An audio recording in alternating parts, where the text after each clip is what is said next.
Hello and welcome back to another episode of Shooting the Shit Uncensored. I am your host, the ball, the beard, the beautiful Piers Austin, and we are brought to you live by Multi-Continental Wrestling Alliance on Facebook and YouTube. Guys, tonight we have, honestly, I am marking out, and I even admitted it to this gentleman before. I have been a huge fan of this man for many, many years, whether it be in the UFC, the WWE, TNA, wherever he's gone in his career. I've followed it very, very closely, being a huge fan, as many of you all are. But guys, before I bring on Mr. Ken Shamrock, the world's most dangerous man, I want to take a quick second to thank a couple of our sponsors that make this show possible every single week. First up is A-Rock Designs. So A-Rock Designs is that company you see all over all the wrestling groups and pages. They make custom cups, hoodies, T-shirts, keychains, tumblers, you name it, they make it, and they do a fantastic job. They made me my custom CM Punk cup. I absolutely love it. You always see me drinking out of it on the show. My next sponsor is Signal Studios. If you're an independent professional wrestler or you're an independent fighter and you need some new entrance music to come out to the ring with, my boy Rafi here at Signal Studios in Sydney, Australia, he can mix, master, and send it out to you wherever you are in the world. Also, if you're a musician here in Sydney and you just need a place to record or you need a place to rehearse, they have the most comfortable rehearsal space possible for you to get all those, creative juices flowing. But ladies and gentlemen, I'm not going to waste any more of this man's time. I'm going to bring him out now. It is Mr. Ken Shamrock. Ken, how are you today, sir? I'm good, man. Thank you for having me on. It's an absolute pleasure. As I said before, I've been a huge fan of yours, Ken, and to be able to sit down and shoot the shit with you for a little bit is an absolute pleasure. But Ken, how have you been going? 2020 has been a really crappy year.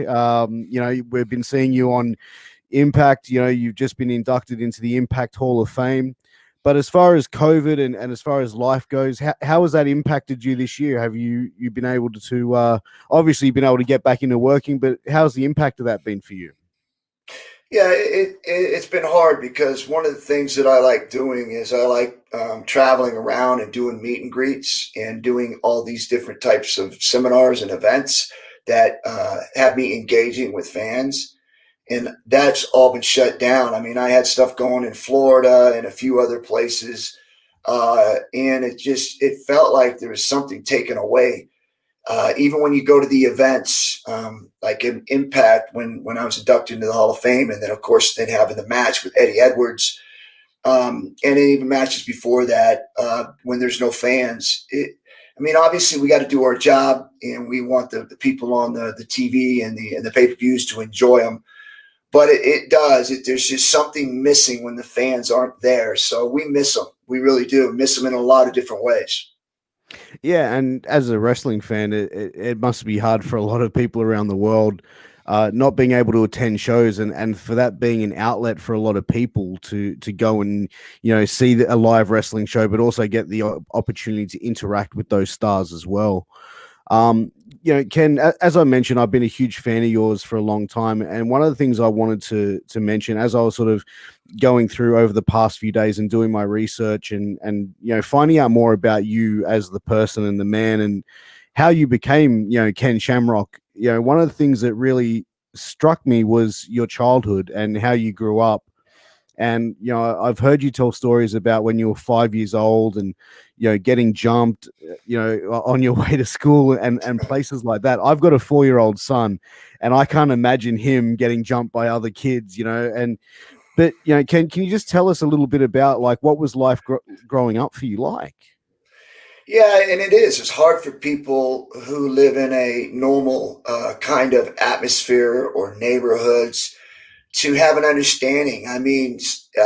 When you're looking at some of these commercials that show these kids sitting on the side of the road eating food, and they're 3, 4, 5 years old, and they're wanting you to send money to help these children, right? So you see these things, and it's just hard for you to imagine that really happens, like that's really happening. But it does, because you don't have any other choice when you're left alone as a kid. um, or you have a very loose, um, I guess, structure where not too many people are paying attention, you wander off. You're not, it's kind of like a wild animal, right? I mean, you're either going to fight and stay alive and find a way to do it, or you get eaten up and killed. And that's kind of what it was. And I was 5, 6, 7 years old. And my old brothers were a year or 2 years older than me. We were times where we were fending for ourselves. And when you ask, or talk to a person about that, they'll look at their kid at 5 and 6 years old and just go, no, that's just not possible. But it is, because I did it. I know. But it also makes you turn into an adult, and not a very good adult. But you grow up a lot faster doing things that you're not supposed to be doing. And you become very, very bad, a very bad person, because there's nothing there that tells you what's right and wrong, just what you need to do to survive. And so until you get somebody in your life to really change that for you and be able to help you understand what's right and wrong, you're going to keep growing in that direction and either end up dead or in prison. And, when you were going through that, like as a child, and, you were, I heard you mention previously that, your reaction was to automatically fight back. Was that the thing of like kill or be killed mentality? Whereas like, if I don't fight back, I'm just going to get beaten down and this is going to be my life.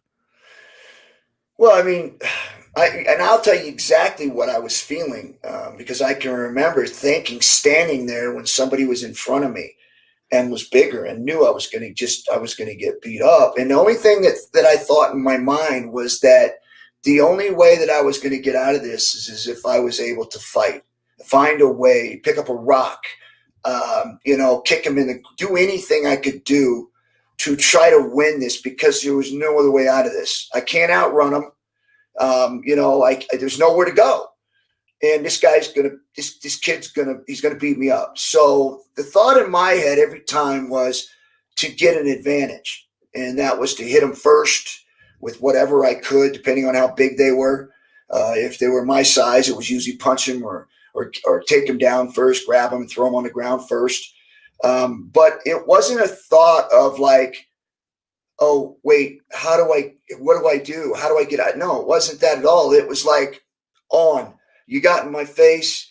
The thought was the only way I could get out of this was I needed to get off first. I need to make sure I could hurt him. And then once I got him hurt, if he was bigger than me, maybe gives me time to get away. But yeah, it's not a thought of like, please don't hit me or please stop. Because that's not, if you do that, you're going to get it worse. So it was just in my mind. It was like, yeah, no, I mean, like, I'm going to hurt this guy. I'm going to try to do what I can. And whatever happens, happens. You don't think about the ending of it. You just think about the beginning. Yeah. And, did you ever like obviously have conversations with your mom and being like, hey, this is what's happening? Or was that just like not an option at the time? Like, or you didn't think? I don't remember. Like I said, I don't remember having conversations. I don't remember being in our house other than, when we were being jumped and people kind of throwing stuff at our windows and breaking into our house. And we were all trying to defend it, just the kids, because nobody was home. But I don't remember sitting and watching TV or eating dinner or even going to sleep. I don't remember any of that stuff. It's almost like that. The only things I remember were the things that were dramatic. So from the time that I was in Georgia and I was born there in Macon, from that time till we actually moved to Napa, California, there are spots that I remember, and most of them are violent.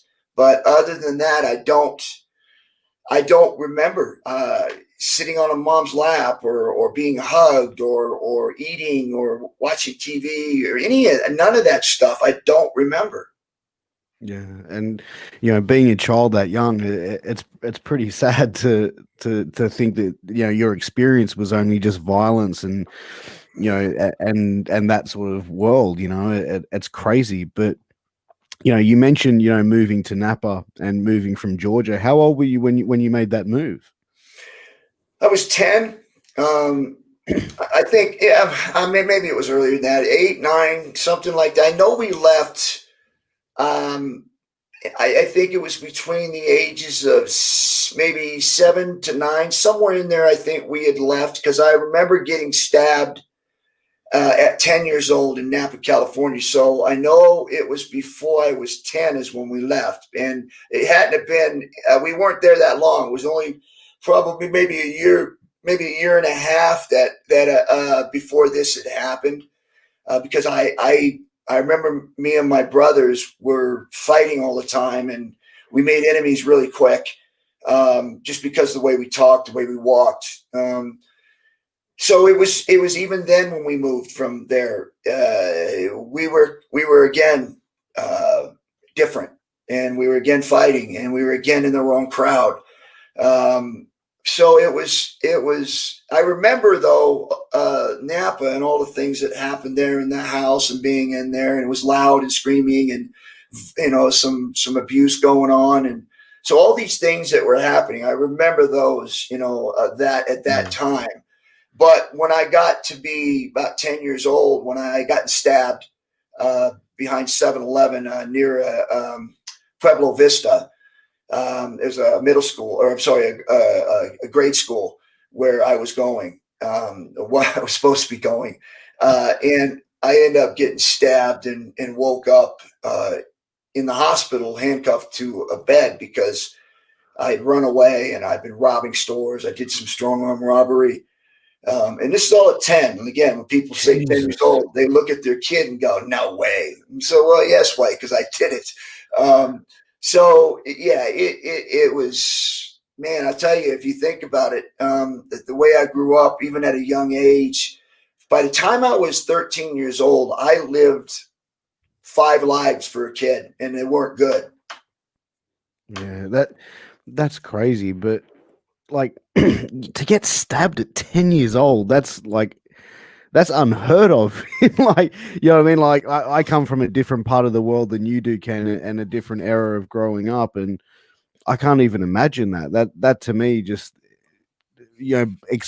blows my mind. But as far as like at that age and going to school, like were you consistent? Like you said, you should have been in school. Was school just not your thing? Were you trying to avoid that sort of life, and you just wanted to be on the street and getting up to mischief? Or was it, were you attending school, and was that anywhere on your radar? Well, I for whatever reason, I didn't learn. So when I was in school, I was very. It was very evident to everyone looking at me that I wasn't educated, and even at the young age, I couldn't do what other kids were doing. I was just so, and a lot of it had to do because the atmosphere in which I had grown up in, there was no focus. There Yeah. was no understanding of rules and regulations, and I had no understanding of what it was to use my mind. So when I got into the grade school there in Napa, the only thing I knew was what I was doing in Georgia, and that was running around and fighting and not being watched or raised. And so we get there into this neighborhood, and all of a sudden we stick out. We fight all the time, and people are complaining about us. And we get into the school. I don't have anything to do with school. I get in a fight my first day. So I got kicked out, or at least sent home. Not kicked out, but sent home. And Yeah. so it was so unsettling that there was no in my mind, there was no time for me to go to school. So I'd run away several times, lived in a car, I mean, stealing from stores, strong arm robbery, ripping off stereos and selling them to different people. So it was like that. It was a rebel life. And Mm. even though the guy that was married to my mom at the time in Napa was trying to organize us and control us, it wasn't working because we had never had it before. And he was going to come in all of a sudden after us growing up the way we did, that he was going to all of a sudden now make us, sweep floors and clean bathrooms, even at times where he would have us do it and we wanted to do it, But every time we would go and do it, it was never done right. Why? Because we didn't know how to do it right. Yeah. So he would come back and say, get back in there and do it right. And we're like, what? Like, we thought we did it right. Like, because we didn't know. So then it got into a yelling match, and sometimes very violent, because he thought we were being smartasses, because we would go in and go, well, it's done. And it, quite to everybody else, it's pretty obvious it wasn't done. But to us, it was like, we swept it, like, but we didn't move anything. We didn't sweep it thoroughly, or clean something thoroughly. But to us, we'd never done that before.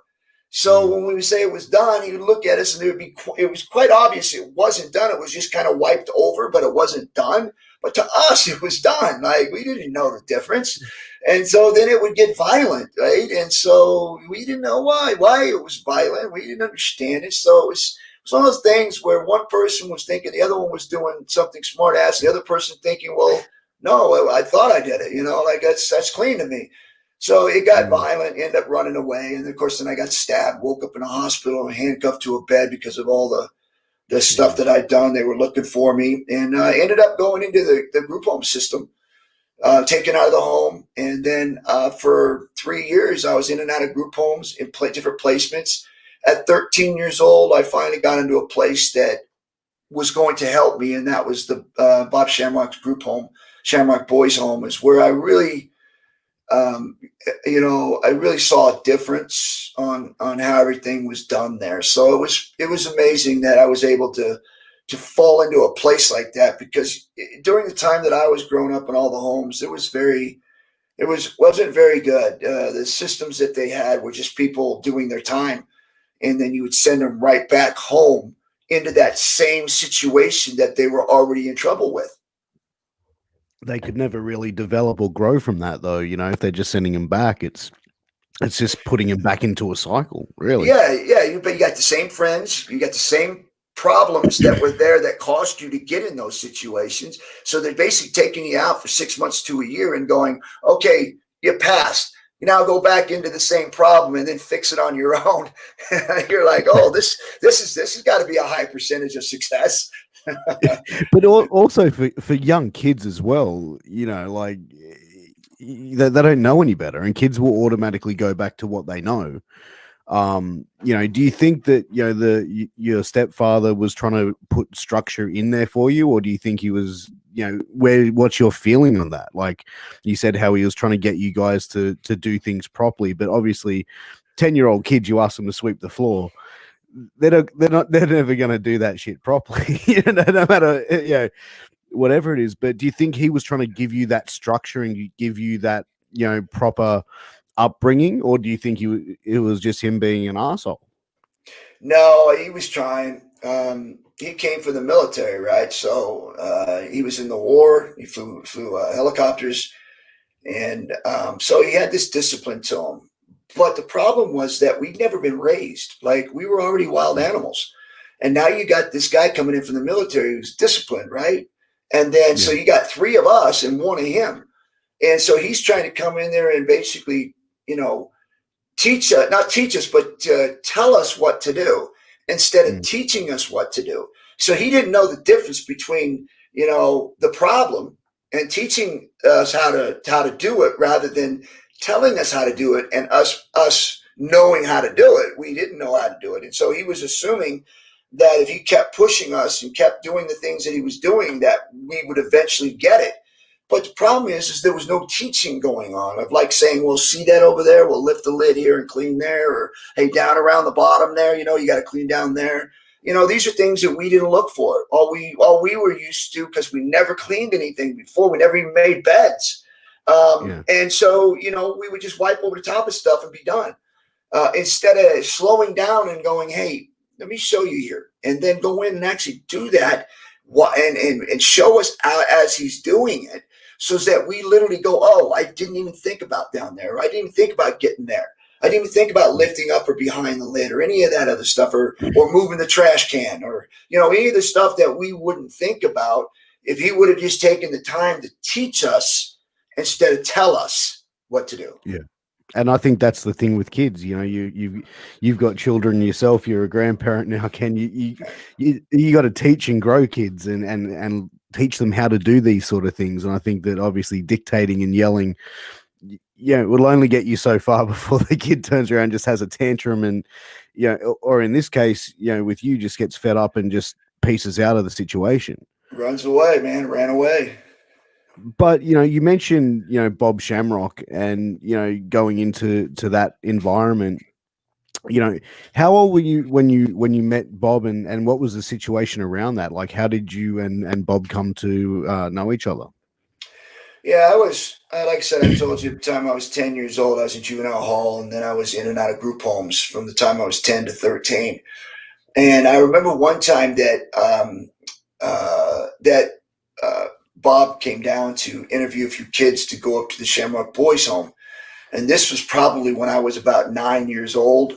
I was in juvenile hall. He had come in, interviewed a few kids, and he was going to take some kids up there. And he interviewed me, and he didn't take me. I think I was too young, right? I was 9 years old, And so I'd been in juvenile hall. I mean, imagine this, man. I've been in juvenile hall at a very young age, So my first time in there, I was in lockdown because I was so young. They wouldn't let me out in the public with the other kids. But when I first got there, I think I was 9 or 10 when he first came in and interviewed, and he didn't take me. So then I went to all these other group homes and placements, and I failed every one of them. And then I was 13 years old.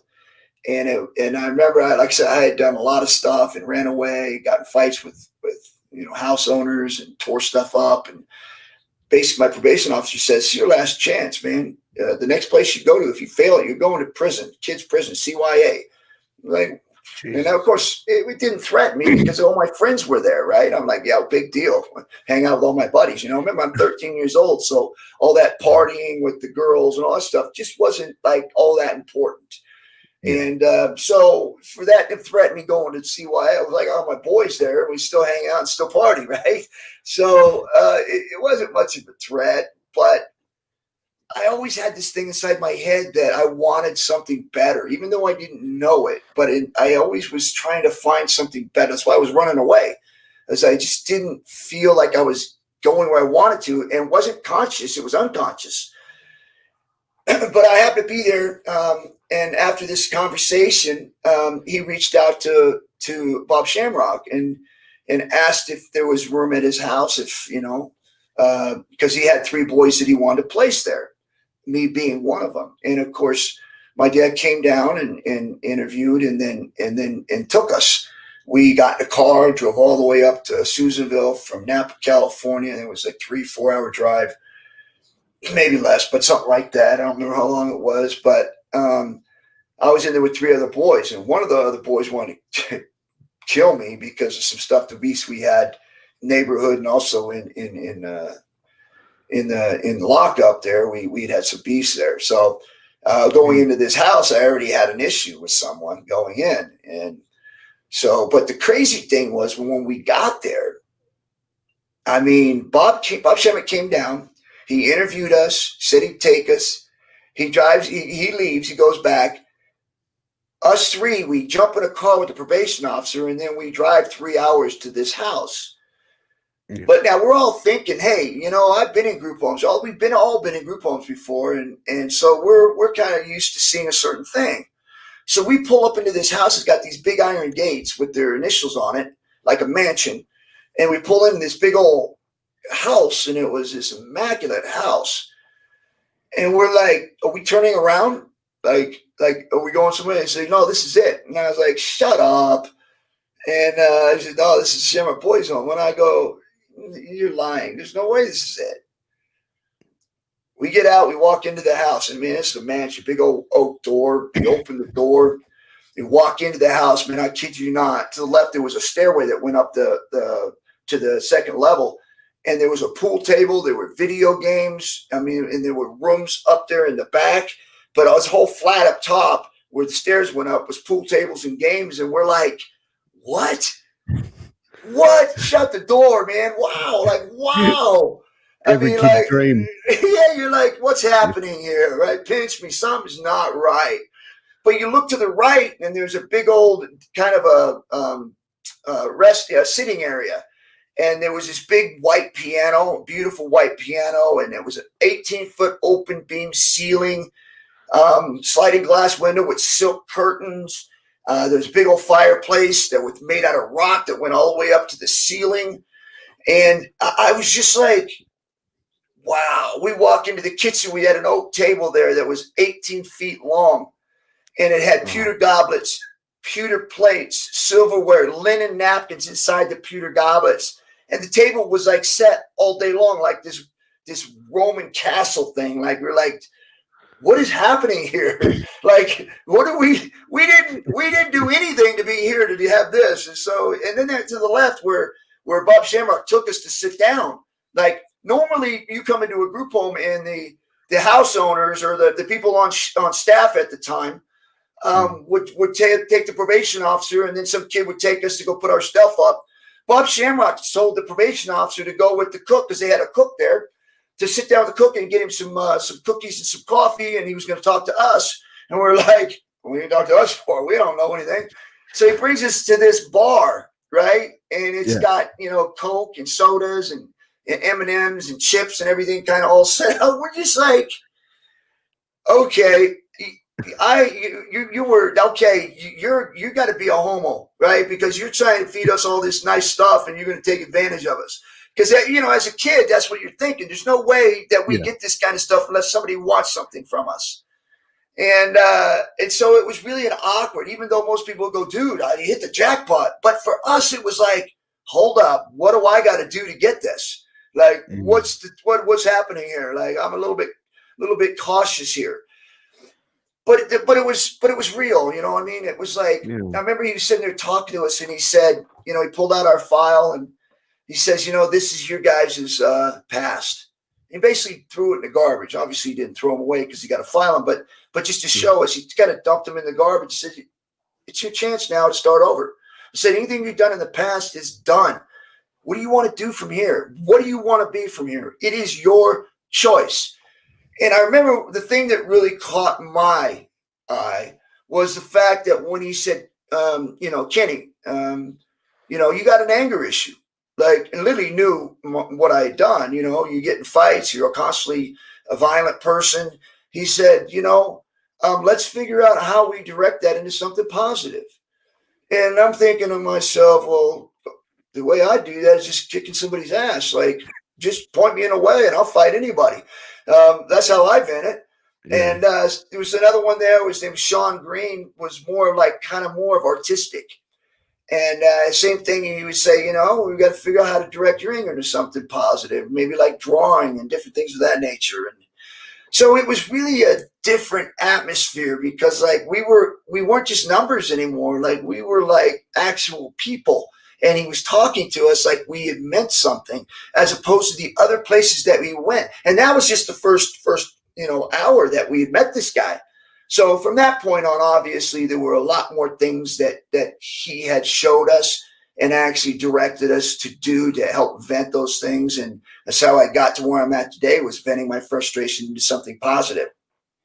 And what did Bob do? Did he put you into some sort of sports, football or, boxing or wrestling? Like, what was his mythology of getting you to direct that anger into something positive? First of all, I was just getting settled in, and so before school had started, because we had gotten there in the summertime, we would have these, and it was weird because we never saw anything like this either, where he would put gloves on guys if they had problems, or even if they just wanted to box and have fun at it, they would go out and just box. And we never saw this, like, because fighting wasn't, if you fought, it was behind the bunkhouse or somewhere where nobody was watching. And so this is weird because everybody would get around and they would all take turns on who wanted to box who, and they would serve popcorn and Coke. And then on occasions, which I had a few of those myself, where there was a legitimate beef, he put us out in the pit, which was a dugout swimming pool, which hadn't been finished yet. They were still going to finish it, but he would put us in the pool there if it was something we were against each other. And he would let us fight, not box, but fight with gloves on. Like we'd go to the ground and we could do whatever, just keep the gloves on. And we could start hitting each other and fighting. And that was if we had a beef with one another, but both guys had to want to do it.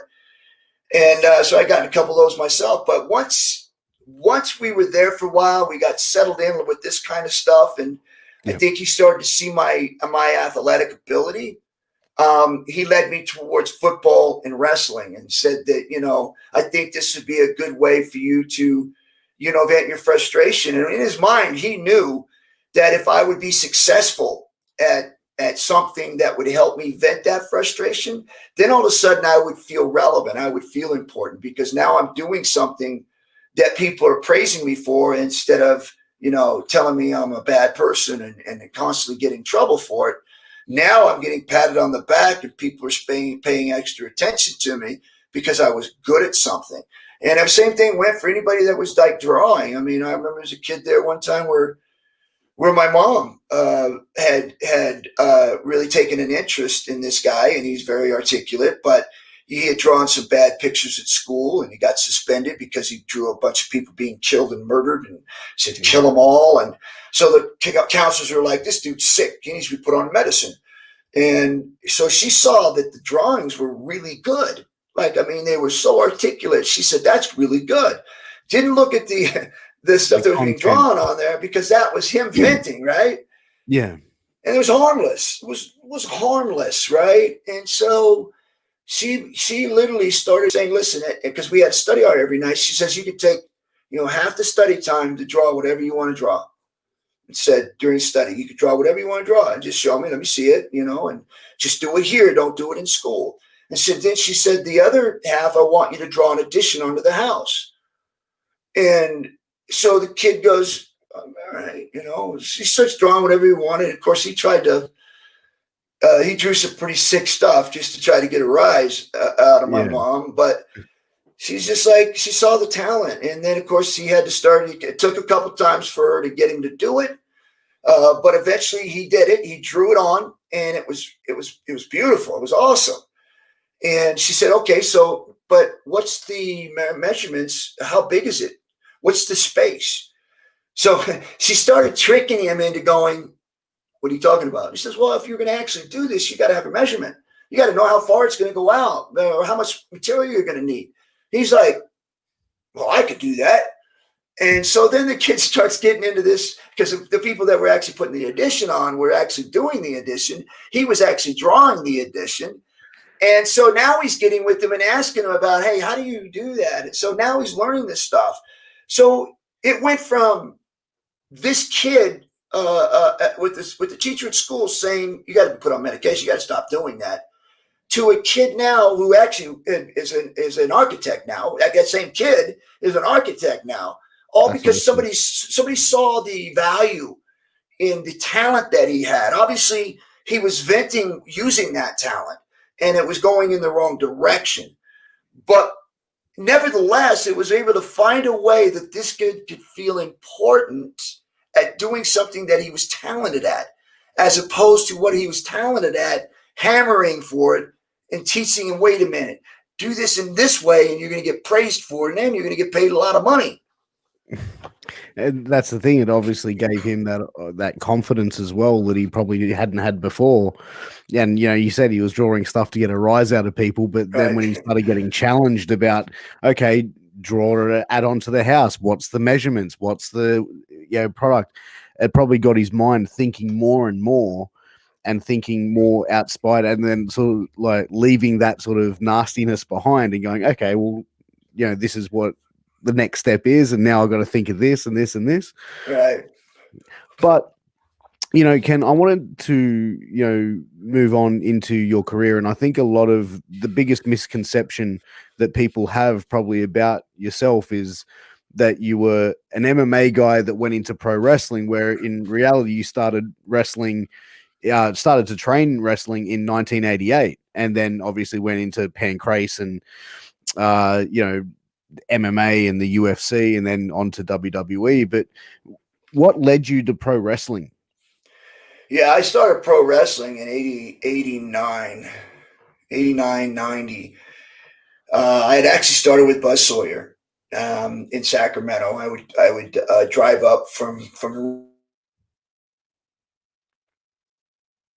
So we just had Ken freeze there. He should be back here in just a second. We just wait a second.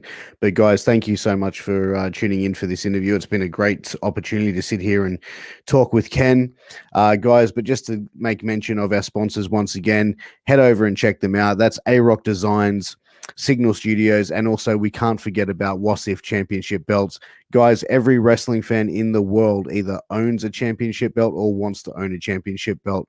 So, guys, if you want to start your collection or you just want to, add on to your collection, head over and check out WASIF Championship belts. They do amazing stuff, guys. Also, while you're watching this, please make sure that you like, subscribe, and comment to this video. We really appreciate your time. Ken will be back in a short moment. It's part of the internet issues that we sometimes have. But guys, please let me know, what are you thinking about this interview? If you have got some questions for Ken, I will try and get to them, guys. But obviously, this is going to be a lot of time that we've got going on with Ken. So he will be back in just a second, guys. So please stand by and, please enjoy the show. But guys, if you do have any questions for Mr. Shamrock, please put them through, guys, so we can bring them up very, very shortly for you guys. I'm not paying attention. It's just I'm very much intrigued with this conversation with Mr. Shamrock as well. So, guys, please put those questions in. We're just waiting for him to come back in now. I can see a lot of people are in here at the moment. J-Rod, thank you very much for tuning in. I'm here with Ken Shamrock. He's just had an internet issue, but he will be back in the very, very quickly. So, cool shirt, Piers. Where can I get one? That's correct, guys. I am wearing the MWA classic logo design shirt. You can find them at prowrestlingtees.com/MWA world. Yep. I have Ken back. Ken, welcome back. Hey. Hey, Ken. He's muted still. You can't hear me? How you doing? You can hear me okay, Ken? Still muted. Hello? Can you hear me now? Yeah, I can hear you. Can you hear me? Oh, yeah, I can hear you. Yeah, no worries. Sorry. So, guys, just to let you know, you are asking the question where you can get a shirt like mine. You can get that from prowrestlingtees.com/MWA world. We have all of our merchandise up there. Please go and check that out. But Ken, welcome back, and we're talking about your career and getting into the world of pro wrestling. You were mentioning that you started training with Buzz Sawyer and made your debut in 1989. But what actually led you to the world of pro wrestling? Well, I think it was my dad, because in those early days, I played football, but I broke my neck in high school, so I wasn't supposed to play contact sports anymore. But yet, I still went and trained and worked through all that, and then ended up playing college ball for junior college, and did well there. But I couldn't get into a university because of the broken neck. Like, nobody would take me. Nobody would take the chance. So I ended up thinking, my dad says, why don't you try to do pro wrestling? Because I was pretty athletic. And I didn't, I could have been a counselor, worked at the home because my dad owned it, at the time. And so, but I just felt I wanted to be an athlete. My dream was to be a professional football player, play in the NFL. That was my dream from a young kid. And so it just, that seemed to was not going to happen because I really never got a chance to show anything. I remember I got a shot with the San Diego Chargers. They sent me a tryout letter, and I was playing linebacker. I loved defense, but they wanted me to play fullback. And I was like, just didn't want to do that. Because I knew that, one, it would be a short career, and two, I probably wouldn't play that much, And so I was like, And that's when at the same time, I had a chance to go to Mooresville, North Carolina after the Buzz Sawyer incident where he ended up ODing and he died. I was with him not with him, but I was training with him when that happened. I was actually staying at his house overnight there. But it was a bad situation. Buzz was struggling and had a lot of issues. going on, and so he ended up dying, and I had to find another place to wrestle, which we were already going to do that because all I was doing was beat people up, and he was just collecting their money. So, we were already looking to go somewhere, and my dad had found a place in Mooresville, North Carolina, which Nelson Royal was doing these tryouts, and that he had his organization that he was doing up there. And so when I went up there, I did the tryouts, and of course, it was similar to the tryouts that Buzz was doing, where he had a shooter come in and try to beat you up, and different. The difference between this though is if you did well, Nelson kept you and trained you, as opposed to when I was doing it, I was just brought in to just beat guys up, and we never learned any pro wrestling. And so once I got to Nelson's, and the guy came in as a shooter, one of the shooters there, I ended up wearing his ass out, and of course Buzz saw a lot of potential there, and I think a month after I had passed those tryouts, I ended up doing a tough man in Hickory, Carolina there, and I ended up winning that tournament. I beat a guy that had won several tournaments, and I fought him in the finals, and I beat him. And Nelson actually went to that show, and so he saw the opportunity, and he saw my talent, and so he started training me and started doing matches. And my very first professional match was against Nelson. I got to work with him, tremendous worker, tremendous person, and had a lot of opportunity to learn from him. And I went to Japan. He sent me to Japan because they were sending a couple guys over, and he thought that with my skill sets that I could do well over in Japan. And so I went to Japan, and again, I was way out of my league going to Japan because I hadn't had that much experience, maybe 9 months of wrestling, and I went to Japan. And so I would spend every day after the show with the young boys learning while I was there. And so I got a crash course within a year and a half, and I was carrying the strap within a year. I was carrying Buzz. Yeah, I was carrying Nelson's strap. So it was fun. It was a crash course. My dad got me into it. Wasn't something that I was thinking about, but I thought, why not? I'll try it. And it was really awesome. That's how I really got to see the mixed martial arts, UWF kind of the worked shoot style with the UWF. That's how I got into it, was because I was pro wrestling, and I had Dean Malenko at my house, and we were traveling together on the road, and his dad had the gym in Florida where they were doing these tryouts, and he showed me the tape, and I was like blown away that you could actually do that. And I was like, I want to do that. And he looked at me like I was crazy. He goes, man, those guys are going at it. And I said, yeah, I want to do it. And that's how that whole thing started. If it wasn't for wrestling, I don't think I'd ever would have gotten in on the beginning of it. Yeah. I remember watching the UWF years ago when we had it aired here in Australia, and I was like, man, what is this? Is it pro wrestling? Is this a real fight? And it was like, even when I was younger, I was like, no, this isn't pro wrestling. This is the next level of stuff. And you started even doing like pancrase fights and stuff like that. And again, I remember staying up late and seeing it on our paid television that we have here, and seeing the pancration style. And it's like, obviously, because you guys were wearing tights similar to pro wrestling, so I'm like, okay, is this pro? Like, you know what I mean? Like, my mind as a young kid, I'm sitting there trying to figure out, is this pro wrestling? Is it not? Is it real? And then obviously, watching more and more of it, seeing where it is. But did you feel that, that there was no market for, shoot fighting at that time? That's why you went into pro wrestling as well? Like, do you think that if there was more of a shoot fight scene that you went into when you started pro wrestling training, you would have gone into that first? That would have been your main sort of go into? Yeah, there's no question I probably would have. Because, again, like I said, I didn't really think I would enjoy wrestling. So the reason I went into it was because it was a way to make money. But once I got into it, man, I understood how hard it was. It wasn't easy. I mean, you got to be an athlete. You got to be able to have charisma, and you got to be able to talk. You got to be able to remember, man. You got to be able to be spot on with memory. So there's a lot to it, man. It challenges you everywhere. So that's something that I fell in love with. You know, me being a fighter, I've always been that. So when someone's going to say, "Hey, I'm going to pay you to go knock somebody out," I was like, "Yeah, as long as I'm not going to get arrested, yeah, I'm game." My adrenaline always went up. You know, even when I would get in street fights, it wasn't like I was fighting because I was afraid or because I had to. I was fighting because it was a challenge. This guy challenged me, and I want to challenge myself against him.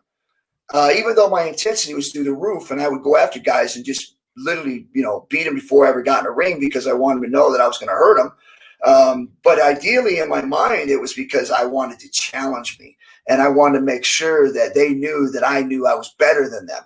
But that was all confidence for me. That was all the way I got prepared for a fight. It was no disrespect to them or that I was very angry at something. It was just the fact that this was me.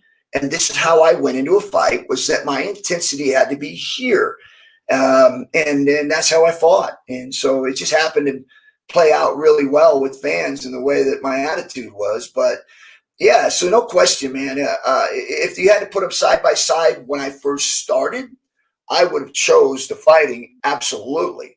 Now that I've experienced both of them, I wouldn't do one without the other. I wouldn't make a choice because I feel like that's who I am, man. I love fighting, and I think wrestling and fighting are, because I want, you know, when me and Funaki and Suzuki formed the Pancreas organization, right? When they came to me and said, "We want you to come in as the Gaijin, as our face, and we want to form this new group. We want you to be a part of it. We want to know what it's like to turn wrestling into being real." And that's what the whole principle of it was. What would wrestling look like if we were to make it real? That's how they came up with Pancrase. So it's not like to me, they're not similar, because they are. There's just, like I said, there's just different little things inside of it that are different, obviously. But man, the concept of it is the same. It's like, take all that other stuff out of it and say, "I'm going to kick your ass." That's what you get. That's what it looks like. Oh, 100%. And you had a lot of success over in Japan, and then you when you were back in the US, you found out, or someone gave you a flyer in regards to UFC 1. Now, UFC 1, around that time, it was labeled human cockfighting.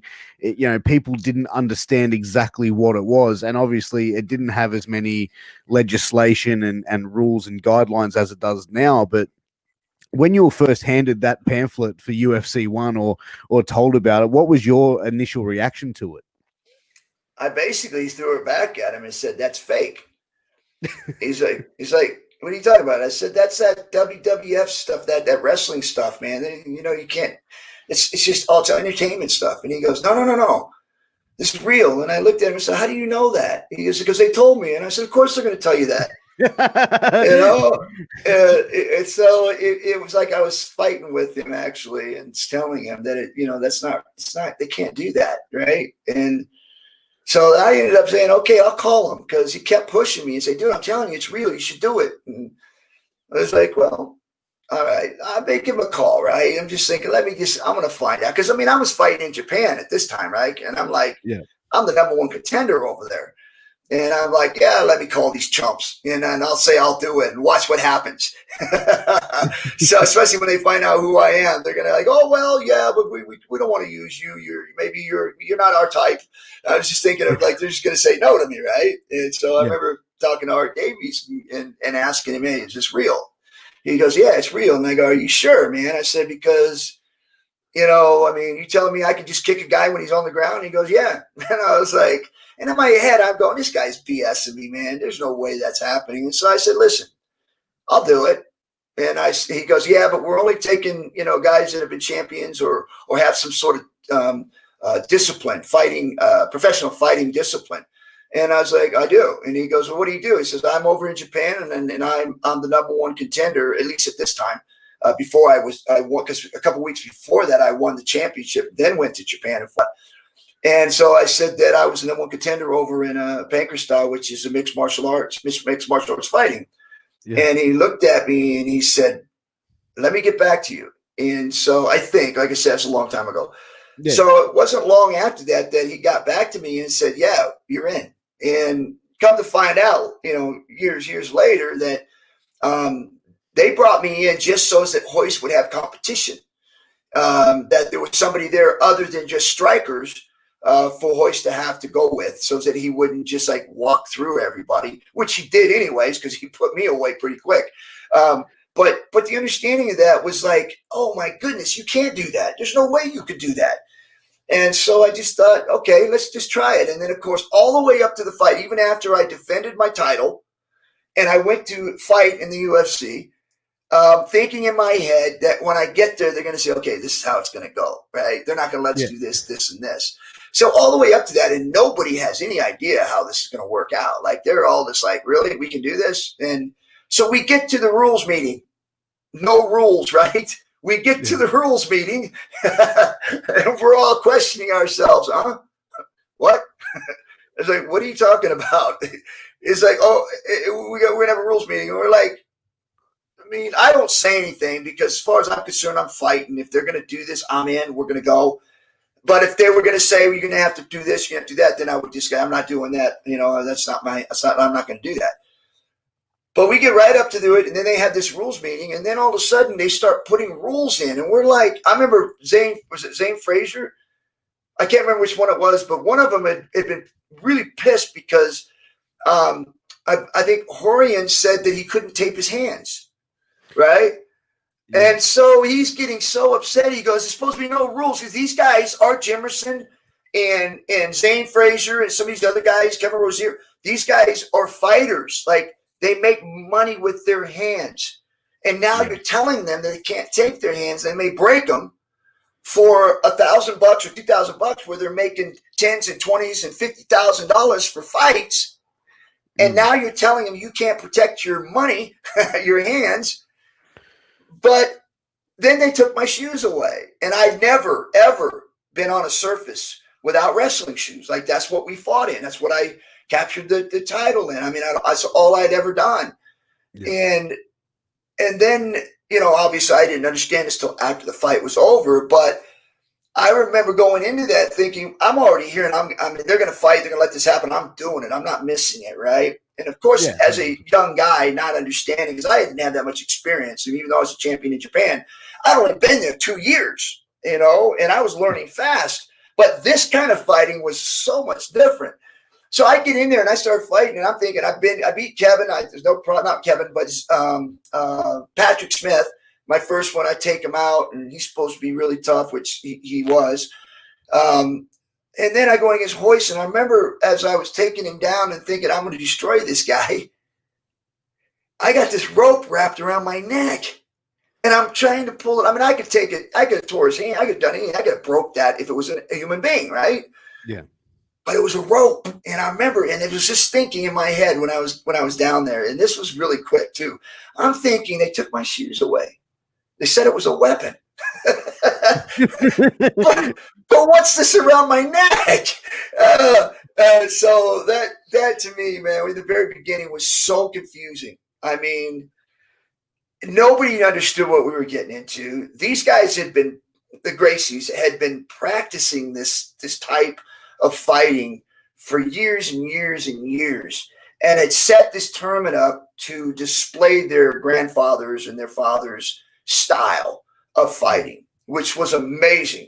I mean, what they did was amazing. I mean, they brought this out to what we have today, right? So it was an amazing thing, but it was definitely, without a question, set up for them to succeed, no question. Especially when there was supposed to be no rules, all of a sudden there were rules that they put in. So, but again, like I said, you look back on it, man, and I wouldn't, obviously I would change some things to be a little bit more fair, but you look at it all in all, there was a lot more good that came out of it than bad. What was your first initial reaction when you saw Hoist Gracie?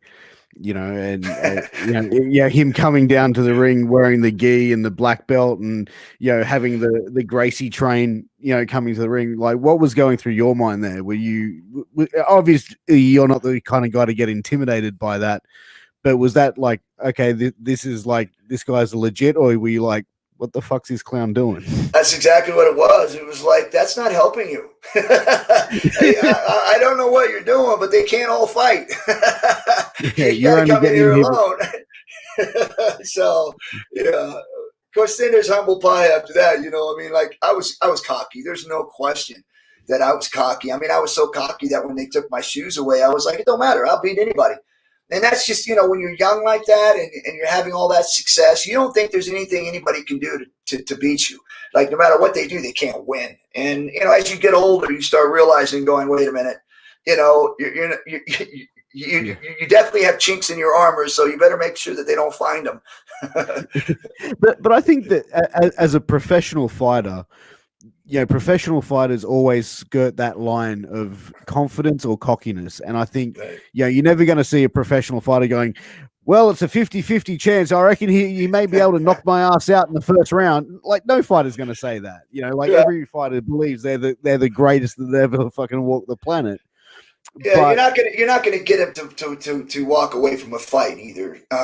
Even when someone changes the rules or changes things on you, a fighter's not gonna walk away. He's gonna say, you know, I'm fighting. I'm gonna do it anyways. And that's, I think, to a point. Unless you're a veteran or been around long enough, or you have people that are surrounded with you that can negotiate or figure things out to where it would be fair.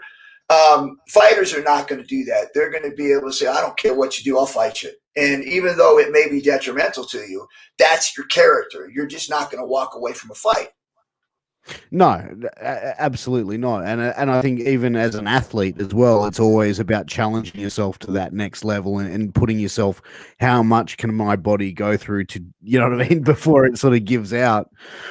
But, you know, that loss to Hoist Gracie, it really seemed to drive you into wanting to face him again and really run that back. I believe it was, correct me if I'm wrong, it was UFC 3 where you guys were in the tournament together the next time around. Hoist gets injured in the match against Chemo, or he was too exhausted to really like that match with Chemo. Dude. But like, you know, he wasn't able to continue, and you said, well, no, I've come here to fight Hoist. If he ain't in it, I'm out. Yeah, You know? yeah, and I think it's pretty obvious. I mean, I hear people say things all the time, but I think it's pretty obvious. I wasn't afraid to step in the finals and fight not Kevin Rosier, but Harold Howard. If I'm candid, I think I'd have been okay. I mean, I fought a lot more tougher people before that, even in Japan. So that wasn't the problem. The actual thing was I was so determined after me getting beat, because I was a champion over in Japan of 2.5 years of experience. I had risen up so fast that I felt like I was the best in the world. And then I ended up getting choked by the gi, which is something I didn't have an experience with. And then went back to drawing board and swore it would never happen again. And so then I wanted to make sure that I could go in and show it and prove it. And so my determination for that was, it didn't matter what else was happening. It could have paid me whatever they wanted to, but I wasn't there for that, man. I was there to beat Hoist. And so he had gotten me once, and it was like I couldn't let him get away.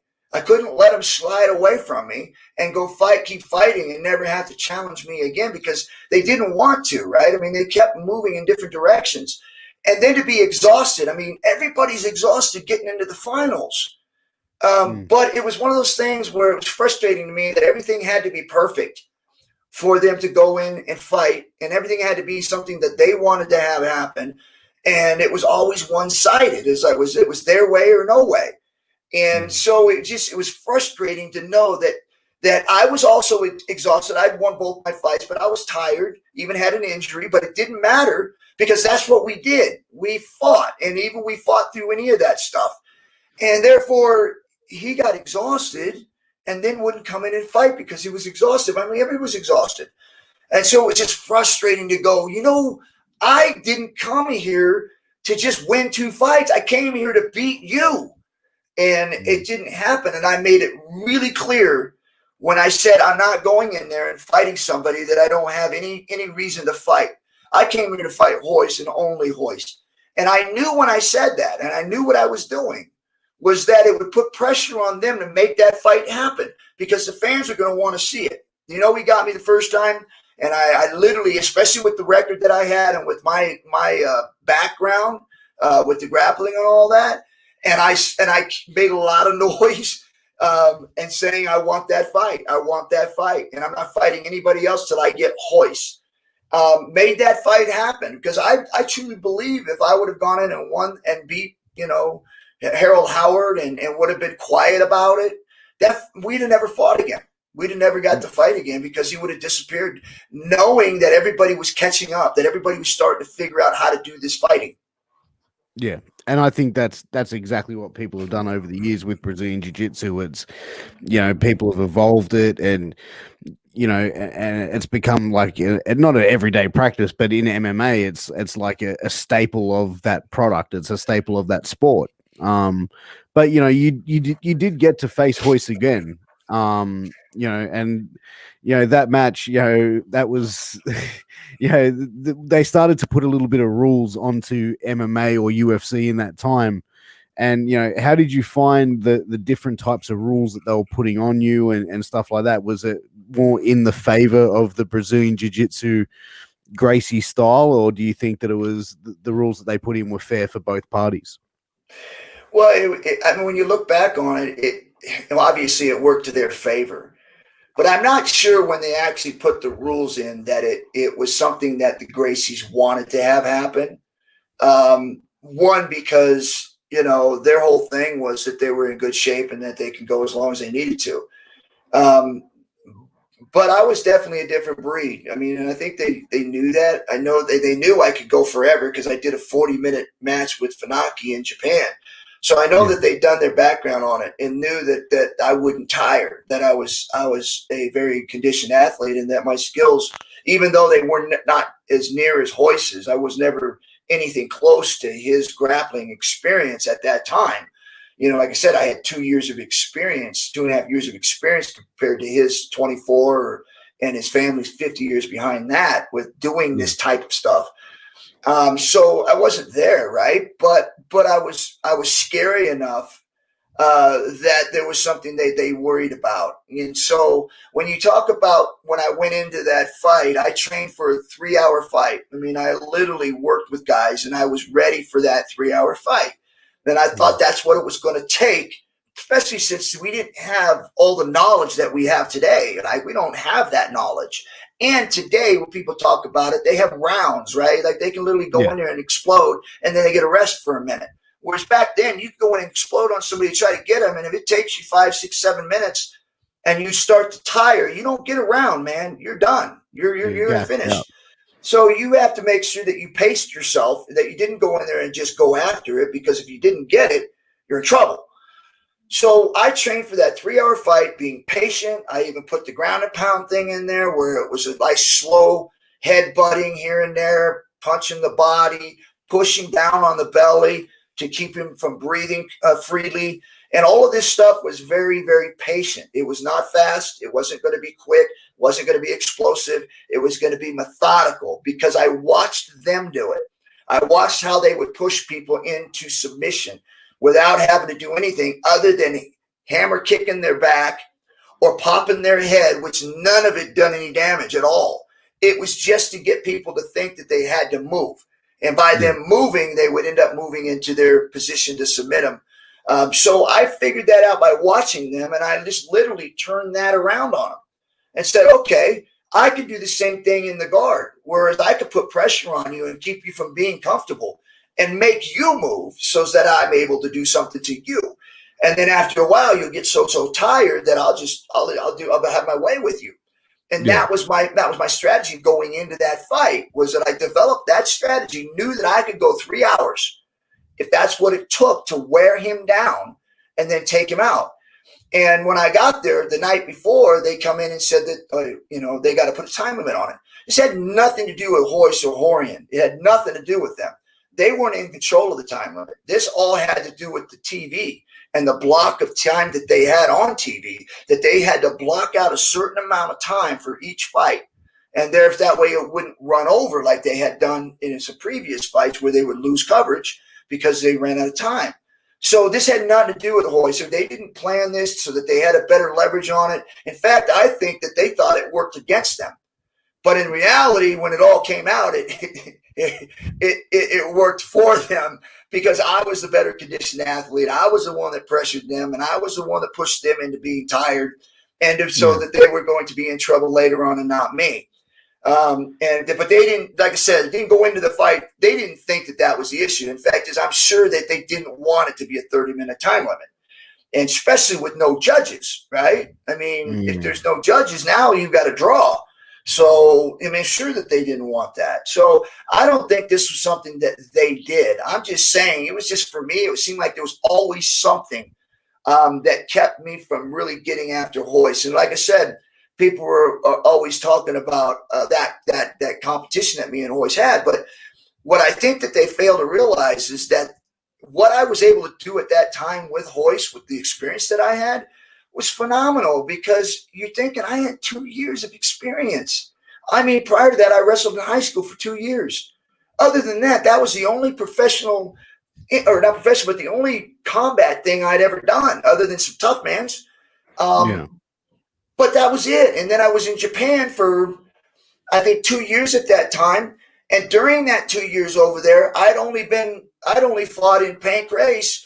I believe it was 3 or 4 times that I had fought in the pancrase organization. So I only had 3 or 4 fights of fighting under my belt going into this fight with Hoist.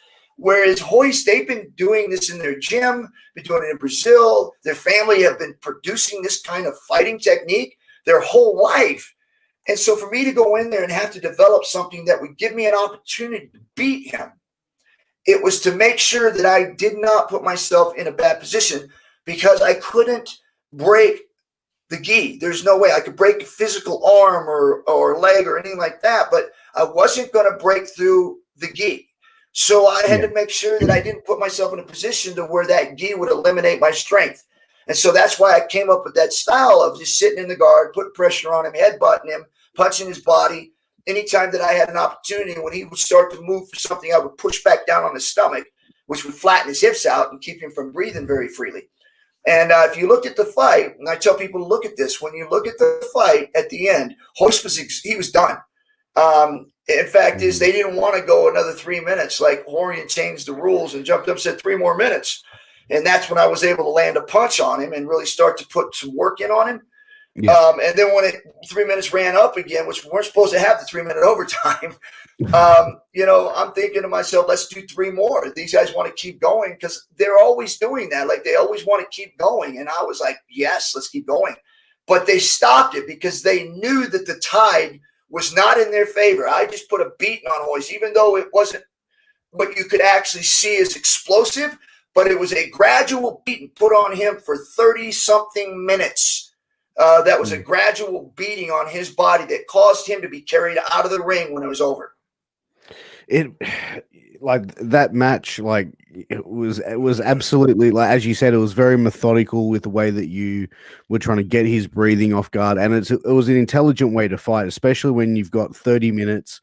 You've got this time frame, and 30 minutes is a long time. Like, 5 minutes is a long time for a round in MMA. Like, whoever has never gone 5 minutes in rolling or something like that, go and try it, and then tell us how you feel after 5 minutes. But half an hour, like, and it really showed the conditioning for that. But if there was no time limit for it, that match, like, there was no way that this guy would, like, Hoist would have given up, because that would have been a disgrace on his family. And I'm sure at your mindset at that time as well was like, I ain't gonna lose to this guy again. Like, I need to beat this guy. And I think that, the two competitiveness of you both would have had this match going on for hours, and just, even if you were that exhausted from it though. Yeah, and I like I said, I was in the ring with him, and I felt the dominance that I was starting to happen in that overtime, where he was exhausted, and I felt rejuvenated. I felt fresh. But again, like I said, I trained. I mean, literally, I trained for a 3-hour fight, and it's a shame that they put a time limit in there, because I thought that would have been a fight that would have gone down in history, and it would have been a very long fight, but it would have gone down in history as one of the greater fights. But because it was cut with the 30-minute time limit, we never really got to the point to where we could start unloading and start really making it an exciting finish.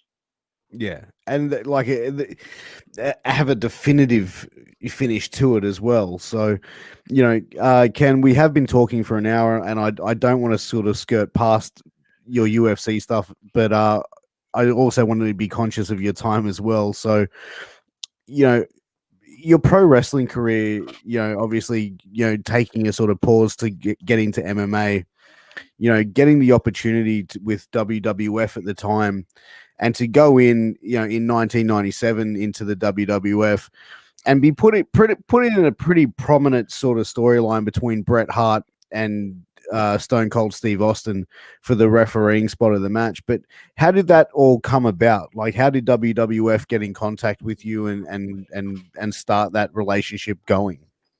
Yeah, that's when we talked about the UFC and having issues with being able to put fights on and stuff, and they were struggling because they were constantly spending a lot of money on attorney fees, fighting these people coming in trying to close down the shows, and so much of that was being spent on legal fees, and the company was hurting because of it, because they were being attacked from everywhere, and they were constantly, every place we went to, in court.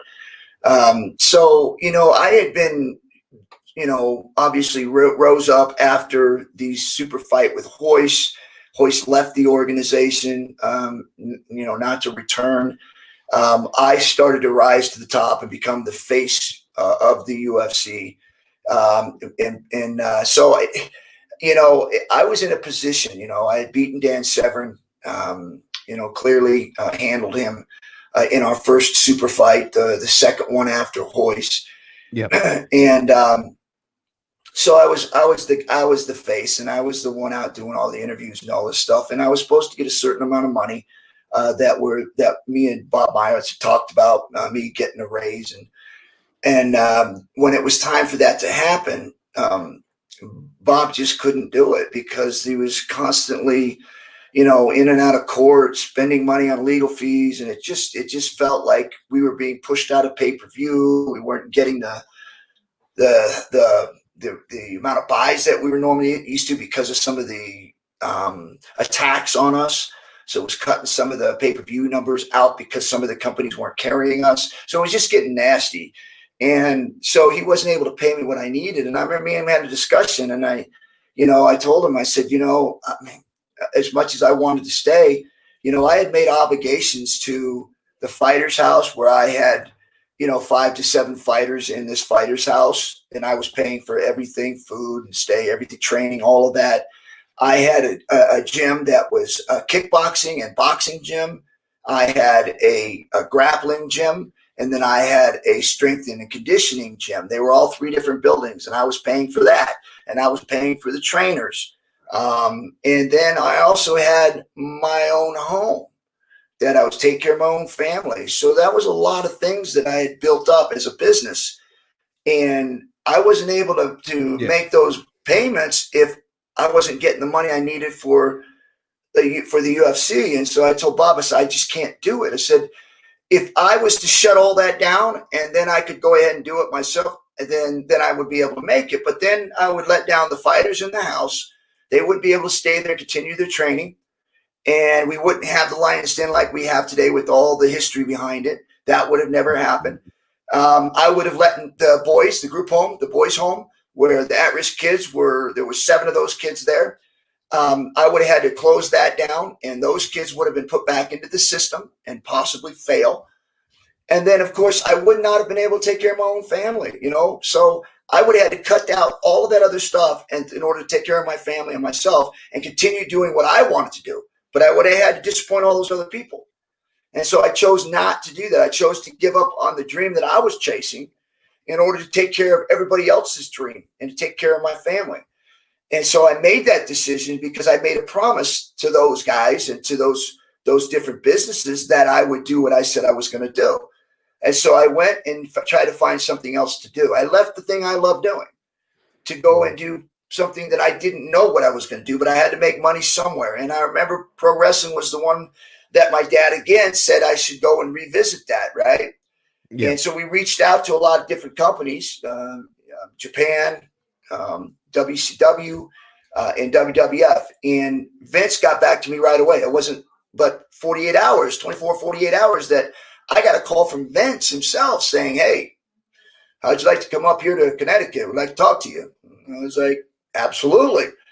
And when I went down there, he didn't let me leave unless I was signed. So I didn't even get a chance to explore anybody else, even though we put our feelers out there to see. But Vince came on strong. And for that, I'm grateful because, I thought that was probably the best place for me to go because Vince had this idea of this attitude era and this structure of just not giving a crap. And it was a perfect fit.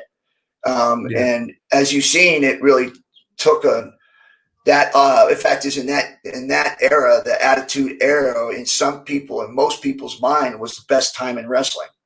I'd agree.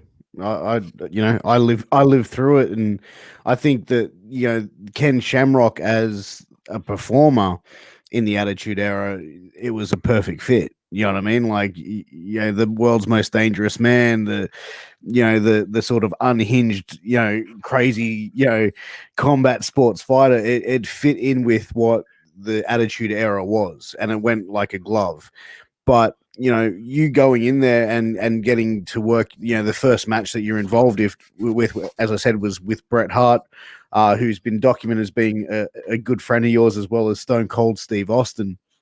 But how did you feel going in there and being in that main point of a pretty high profile match as a referee?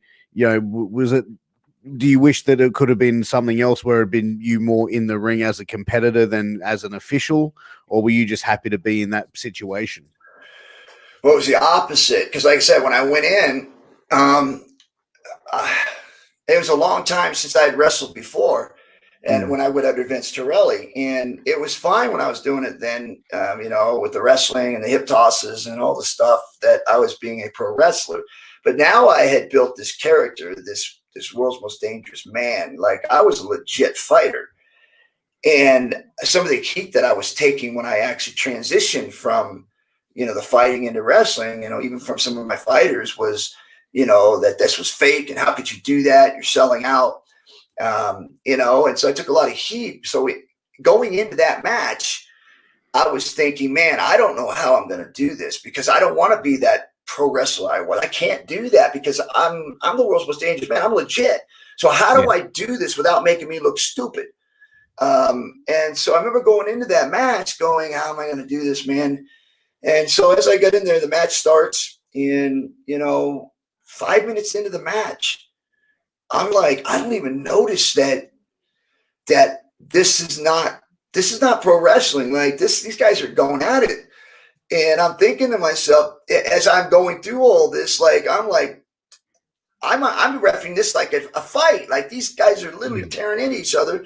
And there's no question in my mind that I have no problem doing this because I'm sitting there watching these guys, slam each other, hit each other. And it's like, okay, I can do this. This is awesome. Like, this is great, man. And I was like, and I literally got caught up in the match because those guys did such a great job that it just felt like I didn't miss a beat from where the no holds barred fighting MMA into pro wrestling and doing this match was like, I didn't miss a beat. It just felt so right.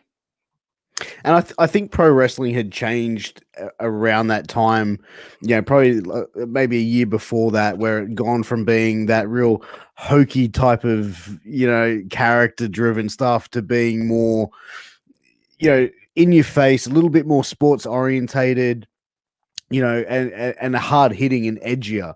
And yeah, I agree with you. It became something much more than what it obviously was in the 80s.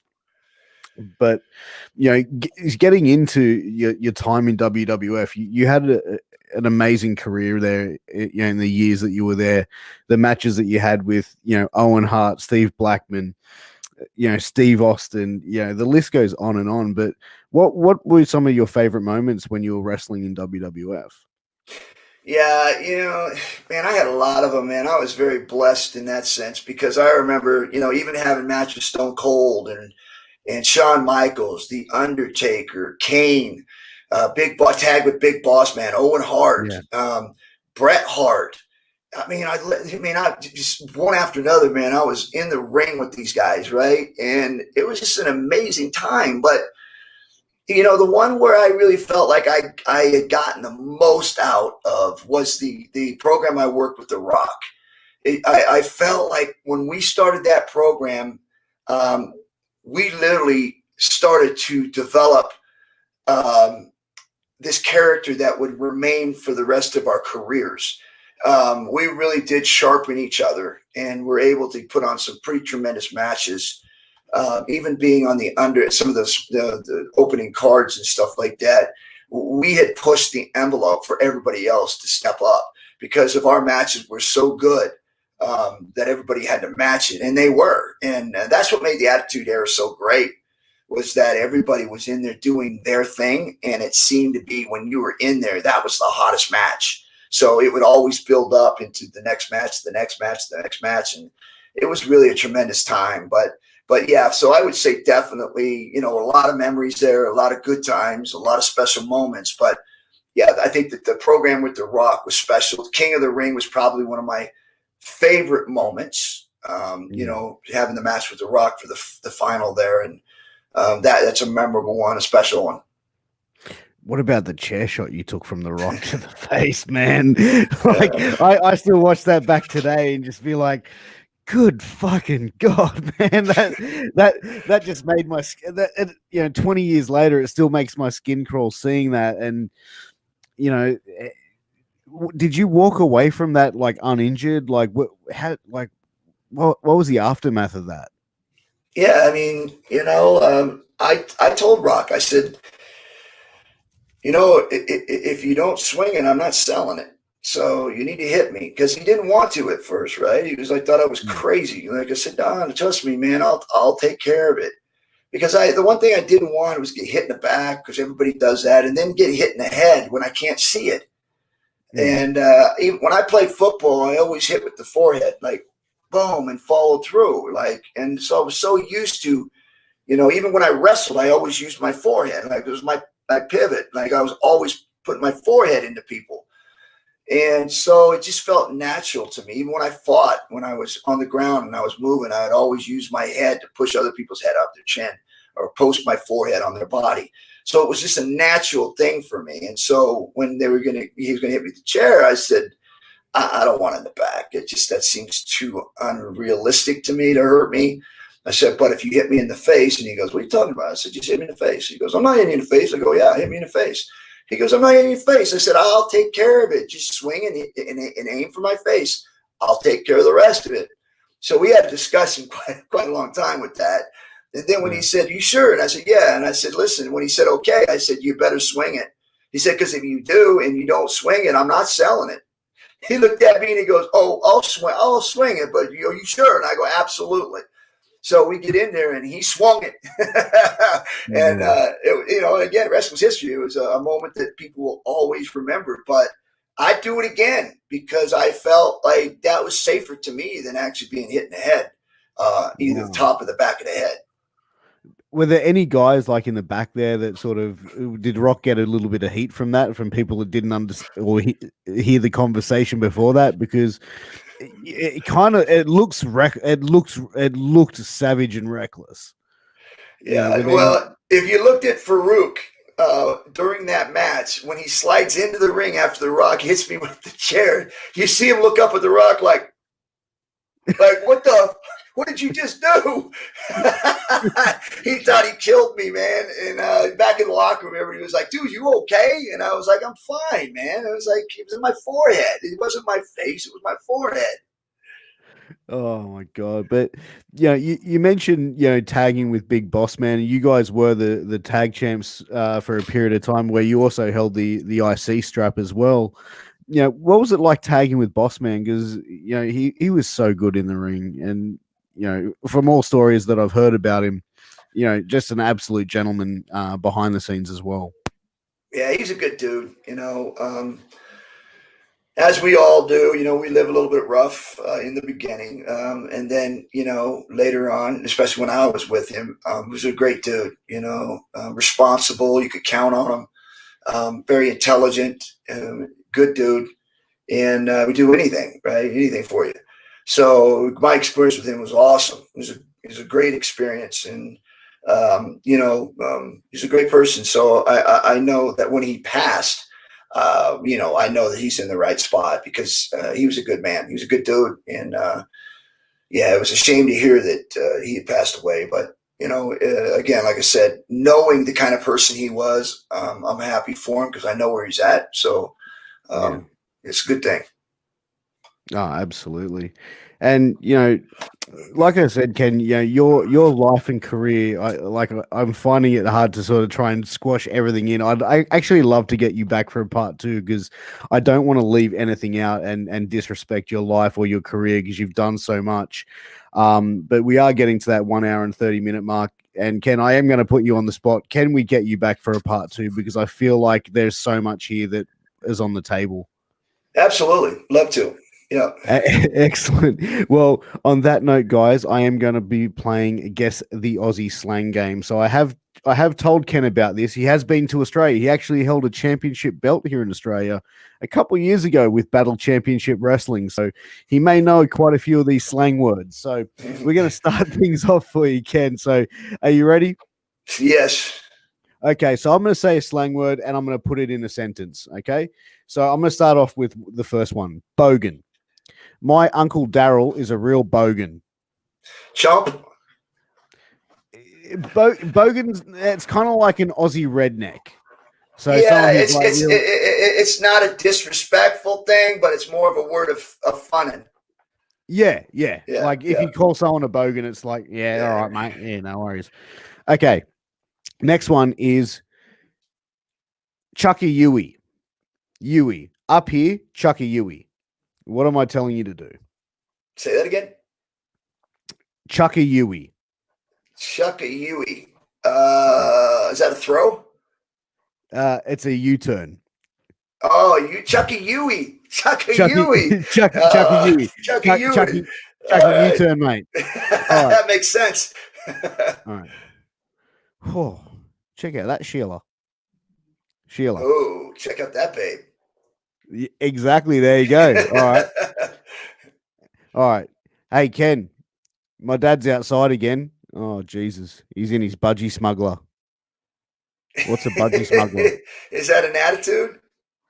No, a budgie smuggler is a Speedo. So they call it a budgie smuggler because when you get out of the water, it looks like smuggling a Yeah, budgie. yeah, yeah. It's cold out, and you're keeping it warm. Exactly. Exactly.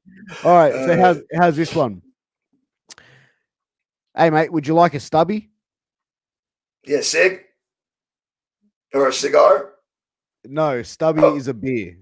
oh, really? I didn't know that. Yeah, so Ah, we call a stubby. stubby. Stubby is a bottle of beer.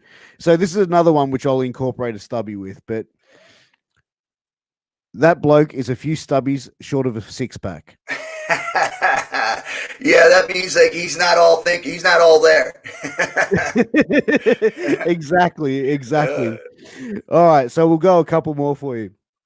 Hey Ken, before you come over to my house, can you go to the servo and pick up some ice? What's yeah, a would that be a servo? gas station? Yeah, there you go. You Yeah, got that one. All right. On your way past the servo, can you go past Macca's and then maybe a bottle O? So Macca's and bottle O. yeah, maybe a grocery store and a liquor store. Yeah. So a bottle O is a liquor store. Yeah. Macca's is McDonald's. Oh, McDonald. Okay, yeah, yeah, yeah. Matt goes, yeah. All right. So I've got another one for you and then we'll wrap it up. This is a saying. Okay. So I was up at a sparrow's fart. Crack of dawn. That's it. That's it. Ken, look, thank you so much for coming on. Can you tell everyone where they can find you on social media? Yeah.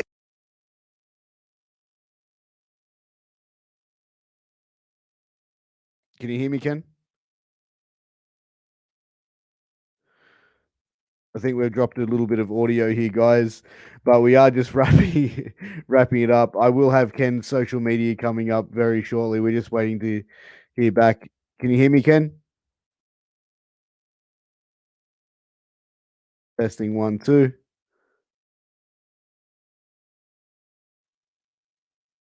Test, Ken.